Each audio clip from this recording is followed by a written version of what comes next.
Well, the thrift store gods have blessed me with something today. A FireWire in USB 2.0 enclosure. It takes IDE hard drives 2.5 inches. This is useful for like PowerPC Macs that only have USB 1.1 but also have FireWire, so that way FireWire 400, which I have a single cable for, would be much faster than USB 1.1. I don't know if there's a hard drive in here, but I'll check that later.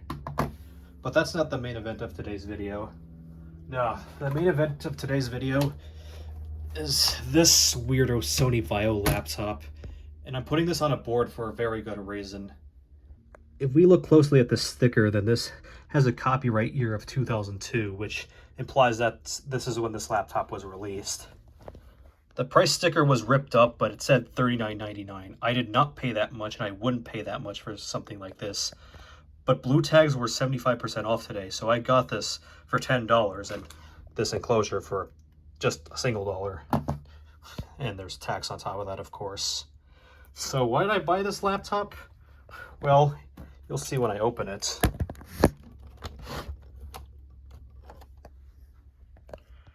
Gigantic 16.1-inch UXGA TFT screen. That is a 1600 by 1200 resolution. And it's also a bit of a weird size as well, which is why I call this a weirdo laptop, because 16 inches for a 4x3 laptop like this is not very common, and wasn't very common back then. For 16-inch laptops back then, occasionally, if they did happen, they were like 5x4 stuff with a 1280 by 1024 resolution. But no, this is 1600 by 1200. This is like cream of the crop when it comes to displays. What's not cream of the crop, though, is that 1.6 gigahertz Pentium 4M processor. That's one of the slower P4Ms out there, but I have a 2.4 and a Gateway 450SX4 that I can throw in here.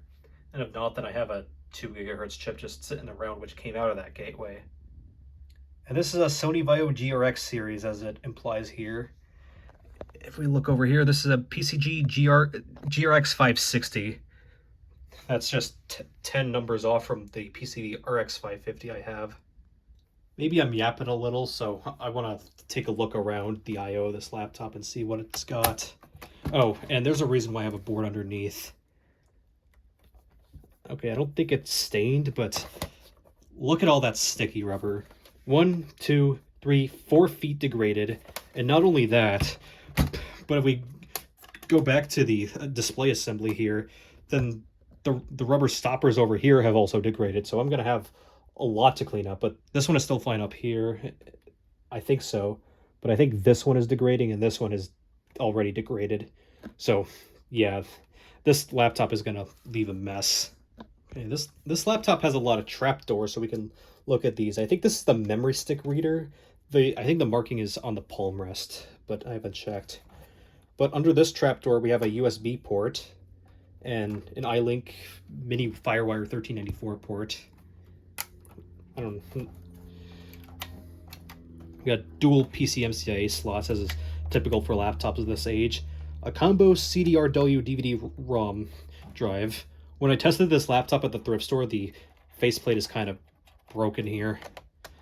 I kind of needed one of these drives to put in my Inspiron 8000, but if I like this laptop enough and it works well, then I'll probably just leave this as is. On the front, we've got nothing, although we do have a scroll wheel for the trackpad, which is interesting. Oh god, it's leaving a mess on my hands.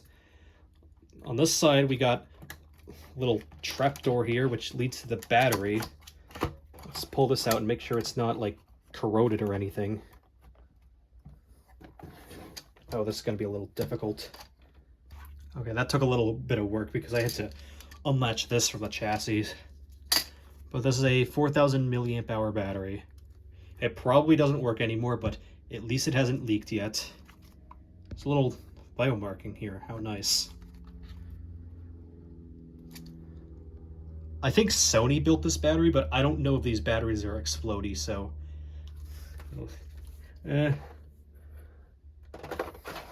I'm putting it back in anyway. Okay, and we also have the hard drive bay, which the good thing about this laptop is that it doesn't use one of those stupid adapters. You can't really see in there, but it's just a normal IDE pinout, 2.5 inch. There's no hard drive cover here, but I could just chuck a hard drive in there and it'll be fine. And we've also got our audio jacks. I think this is headphone, microphone, and another USB port, probably 1.1, given this laptop's age. We got the DC in jack, which I got the charger with this as well. We'll take a look at that later. Underneath this trapdoor, we got the DC in jack, in which I got the charger with this. The Ethernet jack, VGA, parallel, another USB port, and an AV out jack, which is 3.5 millimeters. And also behind this door here, I think that's a modem port. I'm not going to try to get that out. Okay, yeah, we physically looked at everything here. Oh, there's also a docking connector hidden beneath this trapdoor. And I think this is where the RAM goes. It only has 256 megabytes in it at the moment. Because I'd also checked that at the thrift store when I tested this. All right, let's open this up. Oh yeah, I can see the degradation is going over here and here as well. God, this thing is disgusting. Mostly just from that sticky rubber alone. And no, that card reader is an MG slot. I think MG means Magic Gate, but it's abbreviated here for some reason. Magic Gate was the encryption that Sony used on their memory cards back in like the PS2 era. Oh yes, the charger. This is the charger I got with it. It's a fairly large charger. It's rated for 19.5 volts, 4.1 amps, which means this is an 80-watt charger. And I think this is a date code of the 21st week of 2002. So yeah, that says just about how old this laptop is. And the barrel jack on this is right angle, so that's pretty neat.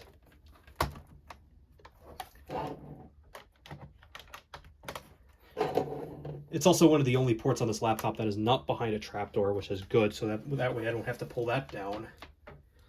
And this is ungrounded, so we can plug this into just about any North American or Japanese outlet for that matter, because I don't think Japanese outlets have any grounding.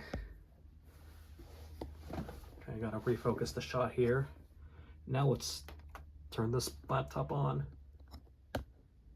It's pretty quiet when starting up, unlike another Sony laptop from around this time that I had back in 2015. That was a British Sony laptop, a PCG-GRX560. Though that was considerably lower end than this, because it had the ATI IGP 345M graphics, whereas this has dedicated ATI Radeon 7500. So let's enter the BIOS here. Yep. The CMOS battery is dead, so it's defaulting to January 1988. Let me fix that to the current date. And where's my other phone? It is 4 o'clock, so 1600. And I'll just make that 0. There's no hard drive in here. Serial port. LCD screen expansion. So I think that expands a 640 by 480 image to the full 1600 by 1200. Select yes if you want to show the Vaio logo on boot. Yeah, because Sony laptops have a pretty neat thing going for them when you boot them up.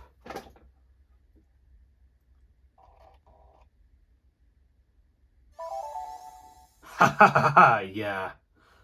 Now that's what I'm talking about. I'm going to have to find a CMOS battery to put that in, so that way I can keep that on startup.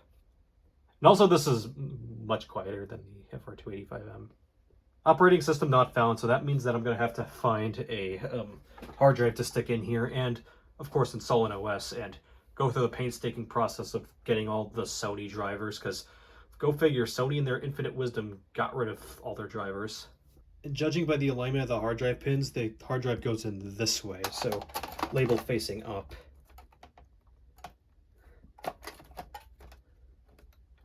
Okay, I think I got that pushed in. I should be able to hear the hard drive when I turn this back on.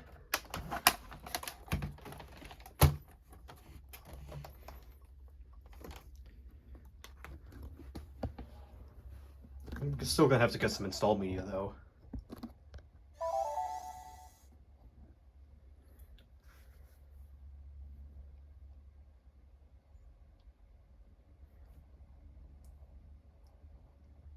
Yep, I hear the hard drive.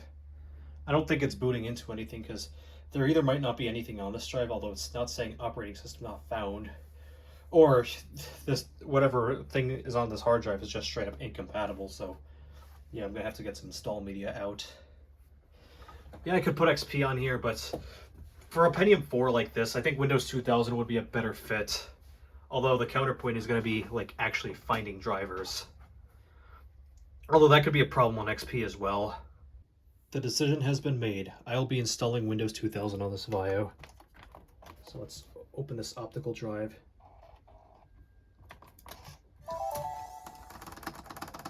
Get into the BIOS. And put in the disk. A little annoyance with the Windows 2000 though is going to be formatting that hard drive, because you have to go into the recovery console to do a quick format, which you really want to do for an 80 gig drive, because an unconditional format takes absolutely forever. Wait. Oh, don't tell me that Vista was on here. Oh, I see. This was when I tested Vista on the ZD8000, because last time I did that, yeah, last time I put Vista on my Pavilion ZD8000, it was unusably slow, but I think that was on a 160 gig hard drive. I think that hard drive is fine though, because it works fine with XP, but I'm guessing the problem is that I installed Vista from USB, so that probably caused problems. And also I'm just going to take that bezel off because it's causing more problems than it should.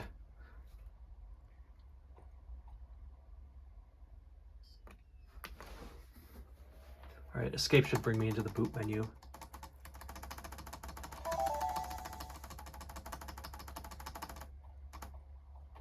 Alright, optical drive.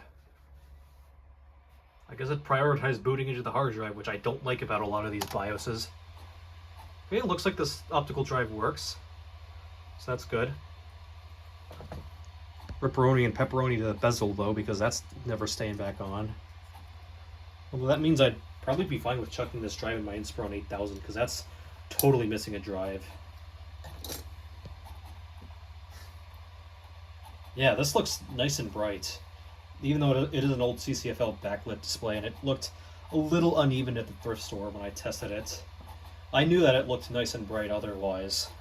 Okay, so we want to press R, and then C to go into the recovery console. 1. Okay, there's no password on here, which it probably can't detect because this is Vista, or there's a Vista install in here. So we want to do format C:/Q/FS NTFS, and yes.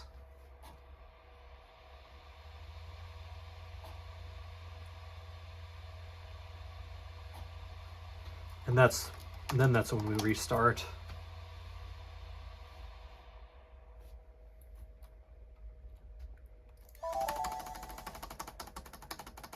Oh, the keyboard feels kind of nice on here as well.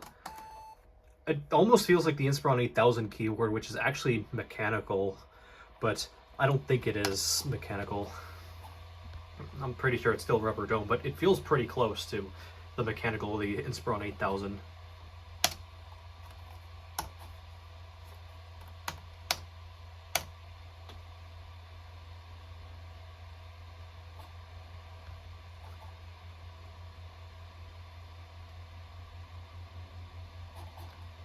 There, I just saved you a lot of time on your Windows 2000 installs. Thank me later. Okay, I haven't looked for drivers yet, but here are the specs. Oops, just realized I put a backslash in my registered name. Pentium 4 mobile CPU, 1.6 gigahertz, 256 megs of RAM. And if we go to device manager, just about everything is going to be missing. So yeah, Ethernet, USB memory stick slot, all that stuff. So yeah, I'm gonna have to go search for some drivers and fix my registered name. Okay, I only looked for the basics for now. It was on some dodgy website that carries just about every driver, or they claim to. But as long as I can get like the video, audio, network drivers installed and whatnot, then that's all I really care about for now. And if it's gonna be, and if I'm gonna find like hotkey drivers or whatever, something for like the scroll wheel, then I'd most certainly need to bump this up to XP. And hope to God that someone has drivers for the PCG-GRX series. Not PCB, but PCG. Sounds close enough.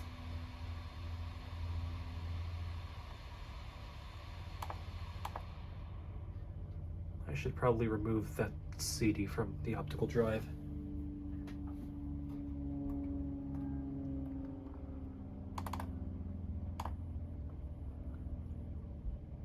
Yep, that was definitely USB 1.1 speeds.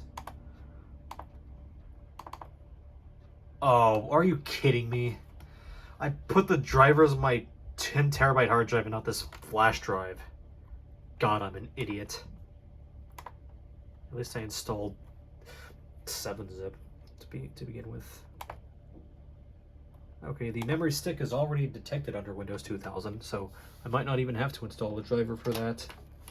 Not that I have any memory sticks that I can use, though. Unless the PSP's memory sticks somehow work.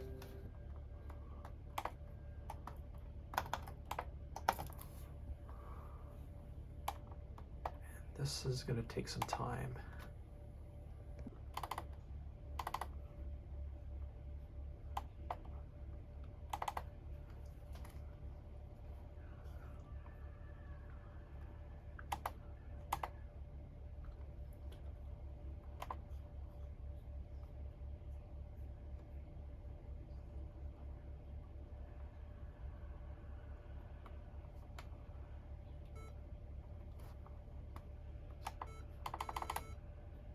Are you kidding me?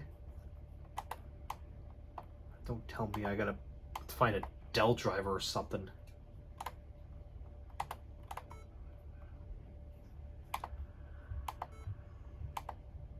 Of course, these are all missing essential files, because why wouldn't they be? Okay, so what I had to do was take this driver here, which is meant for the Latitude C640, which has the same exact graphics card, and extract it.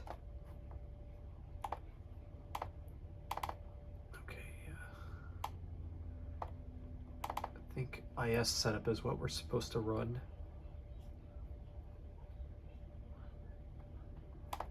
Next, yes.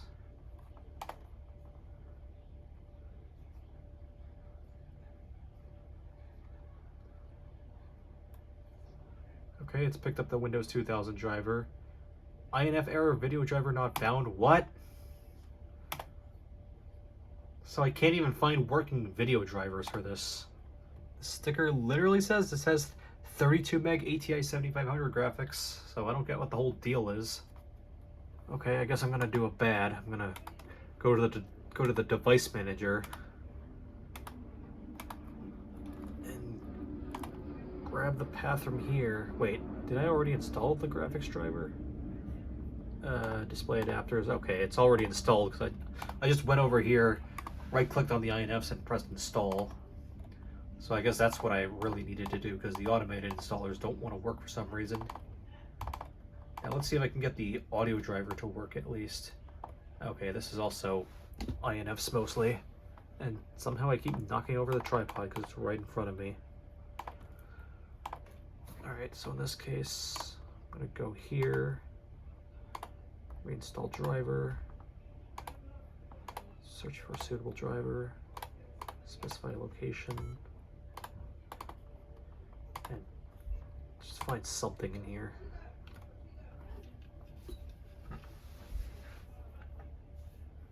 Okay, so I found something at least.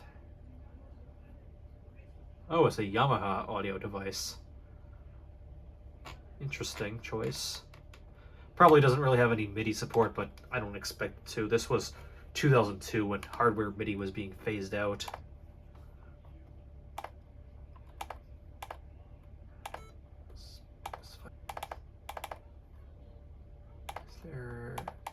No, there's nothing in here, so I guess I'm gonna have to use the automated installers for the Ethernet.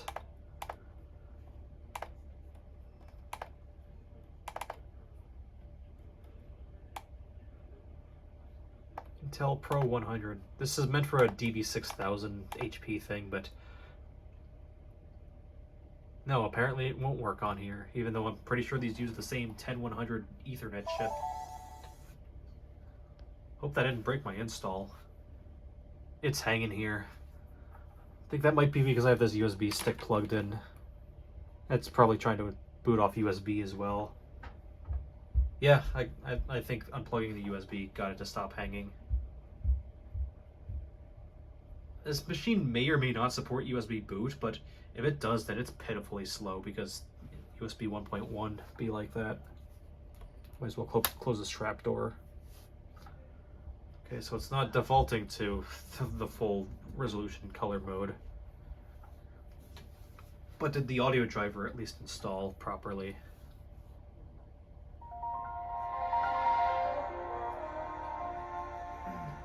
Yes, it did. Although the video driver will probably need reinstallation. Oh, there we go.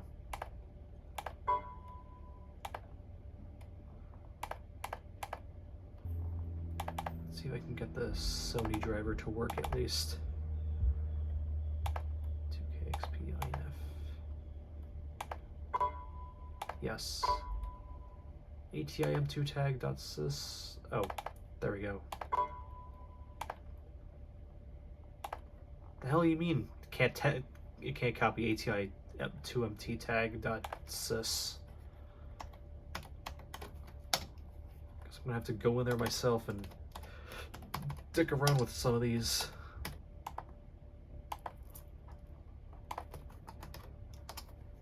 Oh, I see the problem. There's an underscore at each one of these for some reason. I think these should all be DLLs and sys files. I guess these are EXEs? Okay, but the cat files are fine. Hopefully these all go as intended. But I literally just renamed it as you were asking for. Fine then, I guess I'll dig through the Dell driver. Wait. Wait, this was the wrong folder all along. Oh. Go figure. Because I went into the ATI Dell folder.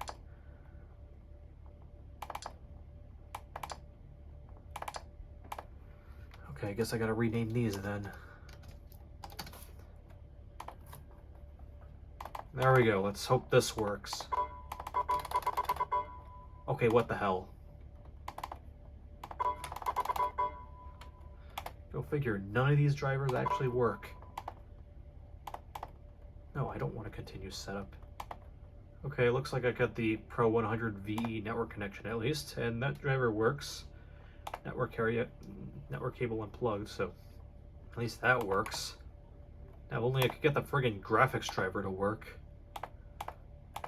I might have to use the DLLs from the Dell folder. No, I don't want to keep creating new folders. This trackpad is a little bit too sensitive.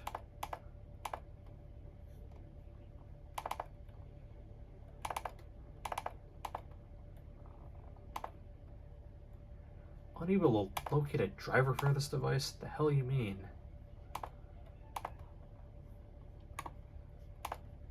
Guess I'll uninstall this device then.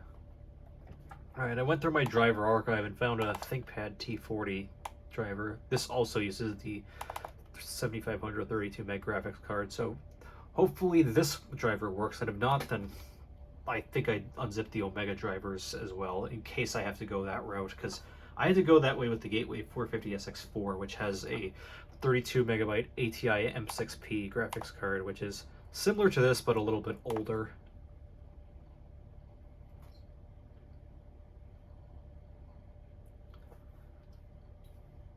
Nope, of course the IBM driver isn't gonna work.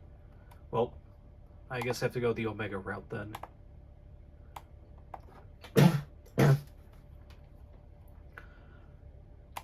Which I didn't extract.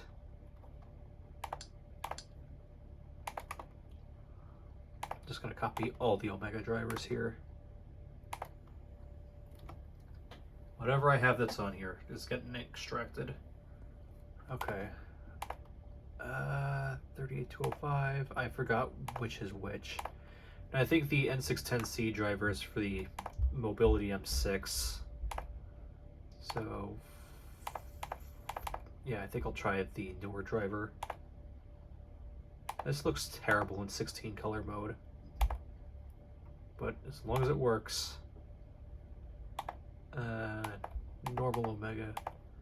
Yeah, fast write's off. I just want a working video driver for this.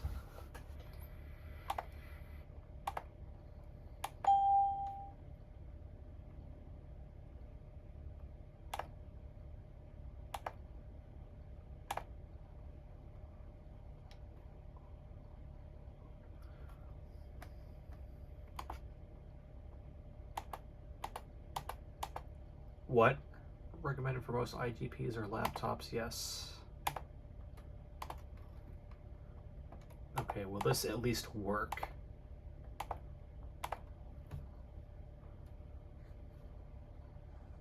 Oh, I let it hang again. Gotta unplug the flash drive. It's pretty annoying about this laptop, how it just hangs when you have a flash drive plugged in.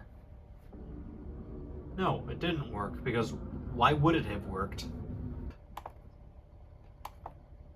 Wait, video controller, VGA compatible, search for a suitable driver, some Omega drivers, somewhere.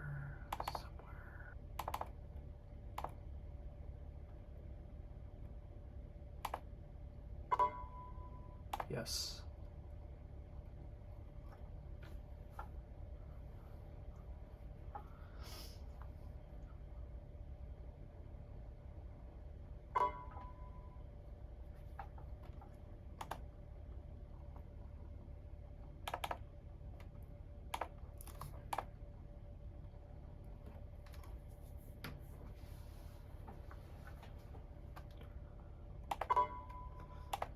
I had to copy some DLLs over from one of the OEM drivers, so this chip better work.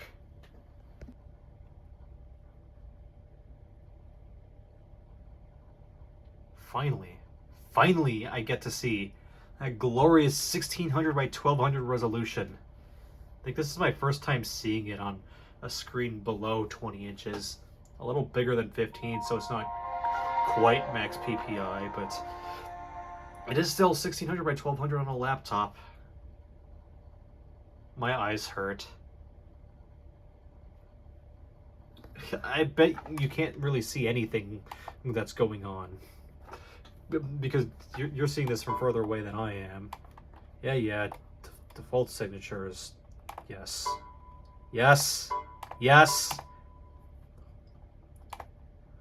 There we go. 1600 by 1200. Sucks that I had to use a custom driver to get this working, but alas, I got it working.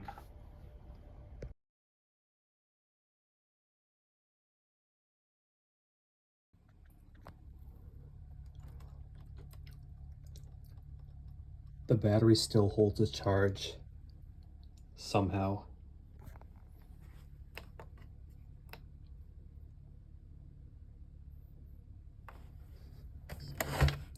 See? Not even plugged in.